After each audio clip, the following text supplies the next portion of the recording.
I love you मुस्कान।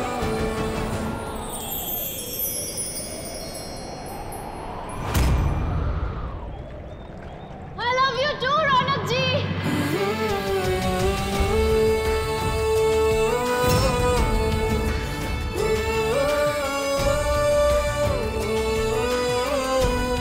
देखा काजल, रौनक जी सिर्फ मुझसे प्यार करते हैं, तुमसे नहीं।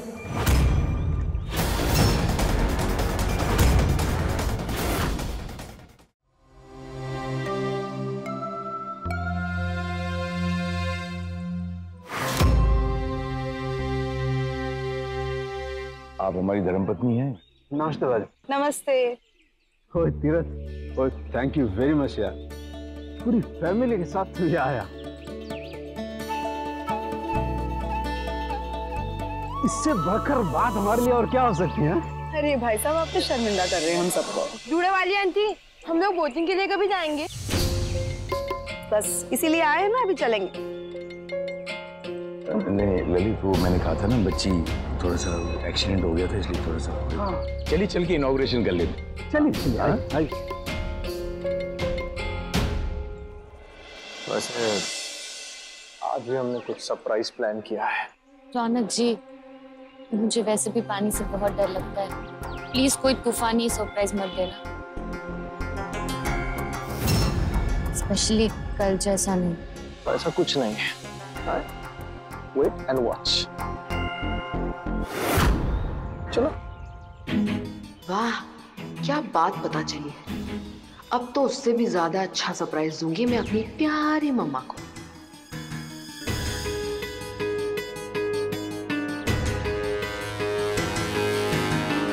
मैंने आप सभी के लिए बोट्स तैयार रखे हैं।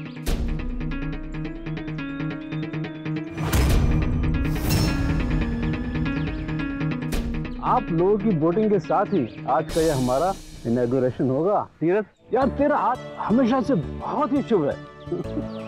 ओए ले कैंची और शुरू कर दे मेरा ये बोटिंग का बिजनेस। मेरा हर शुभ काम गायत्री के बिना पूरा नहीं होता।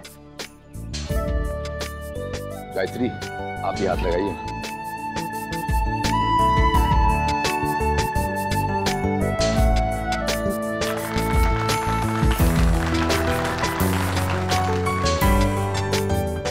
तीरथ, अब तेरे साथ सभी के लिए बोट्स रेडी है। सबसे पहले यहाँ बोटिंग हमारी फैमिली करेगी। वो तो ठीक है, लेकिन फैमिली को वोटिंग करवा दे। मेरी ना आज एक मीटिंग है, मैं साथ यार, इलेक्शन के वक्त चल रहे हैं ना, तो बड़ी मुश्किल से मंत्री ने मुझे वक्त दिया है, तो अभी ये मीटिंग में अवॉइड नहीं कर सकता। लेकिन मुझे एक वादा करना पड़ेगा, फैमिली का पूरा ख्याल रखेगा। गायत्री, अपना ध्यान रखना। तो ऐसा करते हैं कि मैं और दीदी यहाँ रह जाएंगे, क्योंकि मेरे भी घुटने में दर्द है। बच्चों तुम लोग जाओ और तुम लोग एंजॉय करो, बोटिंग करो, जाओ। रौनक जी, मुझे भी बहुत डर लग रहा है, मुझे बोटिंग नहीं करनी, मैं भी यहीं रुकती हूँ। नहीं नहीं, मम्मा मेरे साथ बोटिंग करेगी। अरे भाभी, अब वो वाली बोट कुछ अलग ही सजी हुई दिख रही है ना?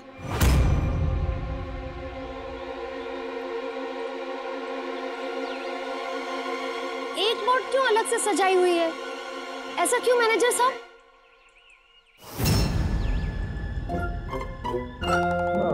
अगर कोई स्पेशल बोट है तो फिर जाहिर सी बात है हम और मुस्कान ही जाएंगे इसमें बैठ के। क्यों? नो नो नो नो, मैं और मम्मा जाएंगे हमेशा की तरह। पापा पापा, आप ना पीछे वाली बोट में आना। ओके ओके, सब डिसाइड हो गया है। चलो चलो मम्मा। आजो बेटा, तुम दूसरी बोट में आ जाना, बिल्कुल हमारे पीछे, और हम बिल्कुल आगे रहेंगे और हम साथ में रहेंगे। हाँ नहीं नहीं नहीं, सिर्फ मैं और मम्मा ही जाएंगे और कोई नहीं। जूड़े वाली आंटी, पापा को बोला ना, मुझे और मम्मी को जाना है, जाना है। हाँ हाँ बेटा, मम्मा के साथ ही जाना।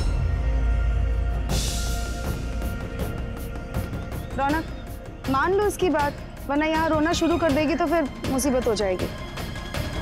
और बोटिंग में डरने वाली कोई बात नहीं होती, जा सकती है। उसके साथ ही रहना और उसका ध्यान रखना। ओके, मैं और काजल अलग बोट में ही जाएंगे रौनक जी। ठीक है।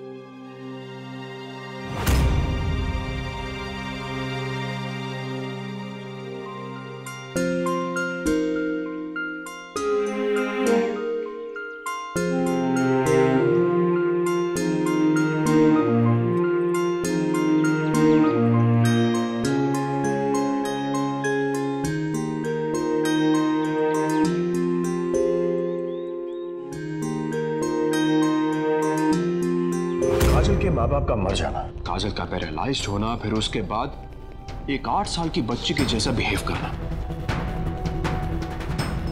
ये सब चीजें समझ में नहीं आ रही मुझे। It's difficult to understand. हाँ सर, मेरे 12 साल के करियर का अब तक का सबसे डिफिकल्ट केस है ये। काजल का शेरू के अटैक के बाद भी नहीं उठना, ये सब कुछ समझ में नहीं आ रहा। सिर्फ हम ही 2 लोग ऐसे हैं जिनको काजल पर शक है। बाकी फैमिली मेंबर्स में से एक भी इंसान ऐसा नहीं है जिसको रत्ती भर भी डाउट हो। उनकी नजर में वो 8 साल की बच्ची बन चुकी है, कुछ कर नहीं सकती। सर, ऐसा होता है क्या कि किसी की मेंटल एज रुक जाए या कम हो जाए? मतलब मैंने अपने 12 साल के करियर में ऐसा कभी सुना या देखा नहीं, पहली बार है। दरअसल बात ऐसी है कि तुमने 12 साल के करियर में डॉक्टरी की नहीं, हमेशा से पुलिस ऑफिसर रहे। एक काम करो,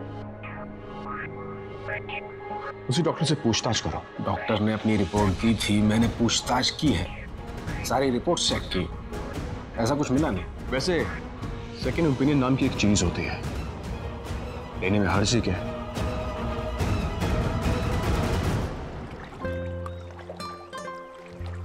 बाय बाय। संभल के पकड़ के बैठो काजल।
बोटिंग करने में कितना मजा आ रहा है ना मम्मा। हम लोग ना रोज बोटिंग करेंगे। हाँ,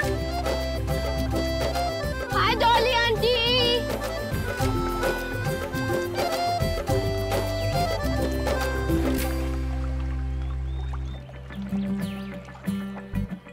कितना मजा आ रहा है ना चीकू? तुमको भी मजा आ रहा है ना? देखो मम्मा, चीकू भी हाँ बोल रही है। चीकू को भी बहुत मजा आ रहा है बोटिंग करने में। हम लोग रोज आएंगे। हाँ चीकू?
रौनक जी सिर्फ मुझसे प्यार करते हैं, तुमसे नहीं।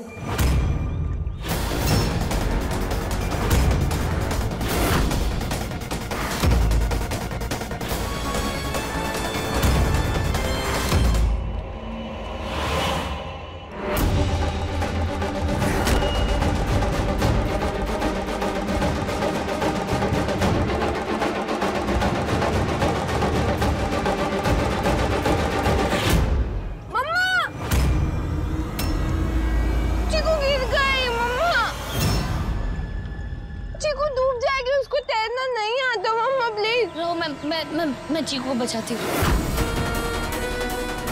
अरे मम्मा सोचो मत, बचाओ, वो मर जाएंगे।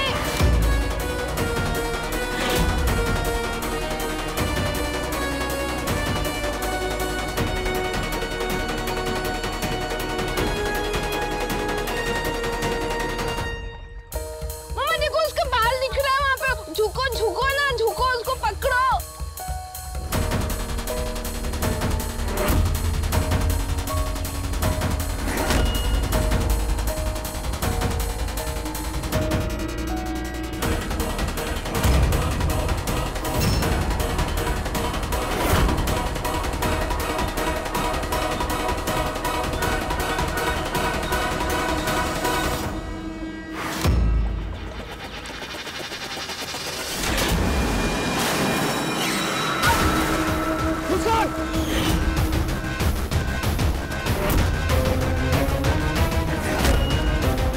भाभी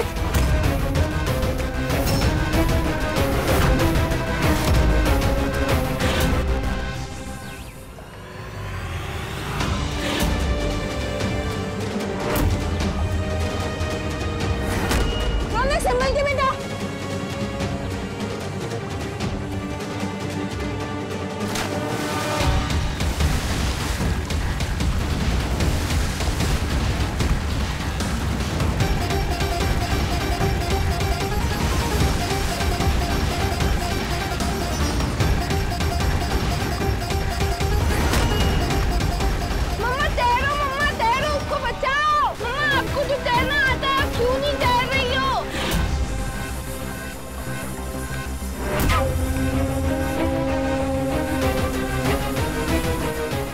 रौनक जी वहां तक पहुंचेंगे तब तो मुस्कान डूब जाएगी। मुस्कान, आज तुम्हारा गेम ओवर। देखो, पैरालाइज्ड होना बहुत ही बड़ी बात है, लेकिन ऐसे केसेस में या फिर ऐसे एक्सीडेंट्स में सेकंड ओपिनियन लेना बहुत ही छोटी बात है। सर मैं क्या कह रहा था कि एक जाने माने न्यूरोलॉजिस्ट हैं डॉक्टर पुरुषोत्तम, तो उनसे बात करूं।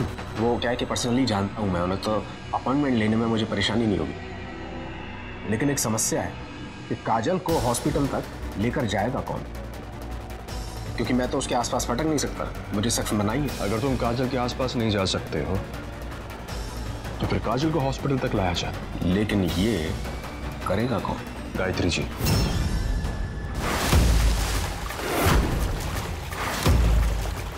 ये लड़की तो मरी जाए, तू भी जाए, सारी मुसीबत की जड़ ही यही है। मुस्कान, बोट तक जाने के लिए अपने हाथ चलाओ। अरे डूबने देना। जी भैया।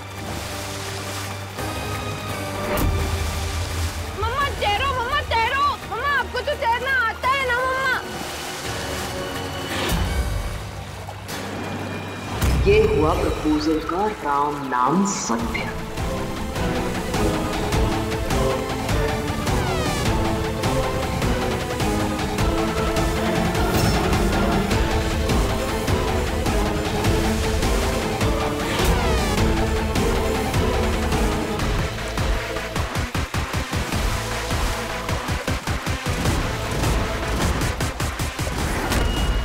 लड़की ना भाभी जहाँ जाती है वहाँ मनुष्यती लाती है। उस दिन देखो ना, काजल की व्हीलचेयर पर बैठ के निकल ली और भुगतना पड़ता है रौनक को।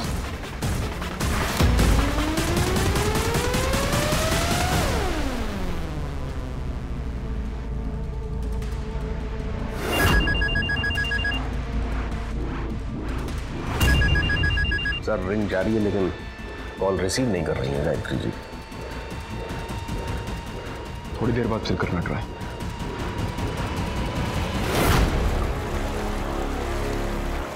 पापा देखो ना, मम्मा तैर ही नहीं रही है। उनको तो तैरना आता था ना पापा।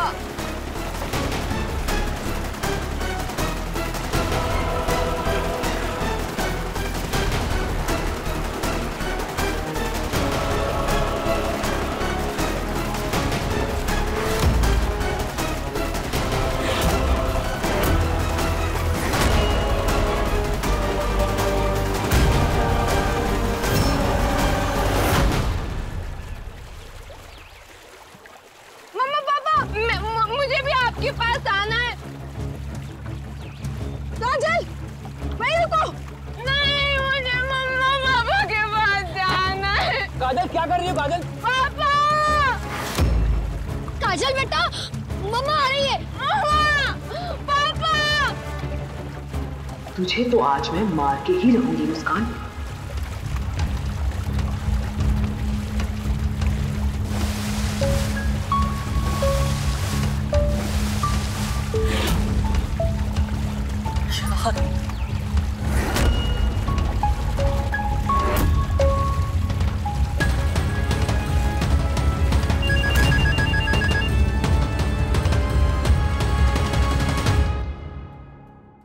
सर, ये गायत्री जी आखिर फोन क्यों नहीं उठा रही है? रौनक या मुस्कान में से किसी का नंबर ट्राई करूं?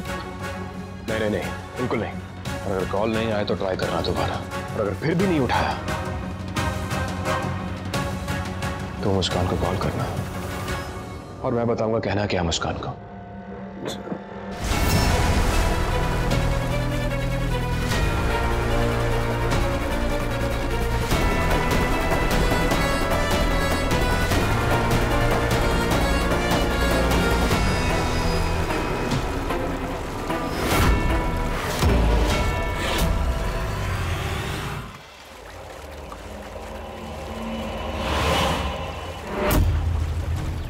बचाओ काजल को, छोड़ मुस्कान को, काजल को बचाओ। रौनक भैया, रौनक जल्दी बचाओ जी।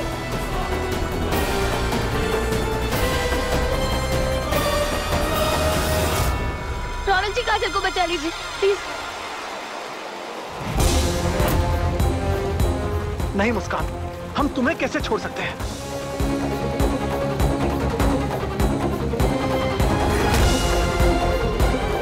रौनक जी प्लीज प्लीज आप जाओ, काजल डूब जाएगी। रौनक जी प्लीज बचाइए ना काजल को। अरे मुझे तैरना नहीं आता है, फिर मुझे कौन बचाएगा?